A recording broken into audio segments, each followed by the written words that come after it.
কেন? মদ খেয়ে এসে ঝগড়া করছিল, আমি বকছিলাম তুমি কাজে মাঝে যাচ্ছ না, মদ খেয়ে এসে ডেলি ডেলি ড্রামা করছো। আমি একটু রাগারাগি করলাম, আর সব সময় বলতো তোকে আমি মেরে দেবো, তোকে আমি মেরে দেবো, তুই আমার হাতেই মরবি, তুই আমার হাতেই মরবি করে বলছিল। আচ্ছা চালিয়ে দিল। স্বামীর কাছে বন্দুক থাকে সব সময়? না, ও কোথা থেকে নিয়ে এসেছি কি আমি জানি না, আমি তো জানতে পারিনি ও রেখেছিল না এনেছিল, আমি জানি না।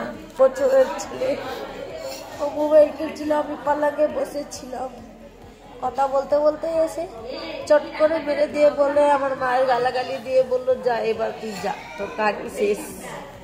আমি সিটি গোল্ডের একটা চেইন পরেছিলাম মোটা করে, ওই সিটি গোল্ড চেইনে লেগে আমাকে লেগেছে, ওই জন্য আমি বেঁচে গেছি। বলতো তোকে মেরে দেবো, আমি কি হবে, আমি জেল কেটে নেব, 3 মাস জেল কাটবো, চলে আসবো। কত বছর আগে বিয়ে হয়েছিল? বিয়ে হয়ে আমার হয়ে গেছে 19-20 বছর হয়ে গেছে। কোনোদিন এরকম তো আমি দেখিনি আজ পর্যন্ত, পাড়াতেই এরকম কাজ হয়নি, আজকে প্রথম হয়েছে এরকম। পাড়ার লোক সবই এরকম কী হলো সব ভাবলো বাজি ফাটাচ্ছে, পড়াশোনা কোনো পুজো তো নাই যে বাজি ফাটাচ্ছে। আমরা তো বিয়ে বাড়িতে ছিলাম, তো আমরা আসলাম, তো আমরা শুনলাম এরকম দুর্ঘটনা।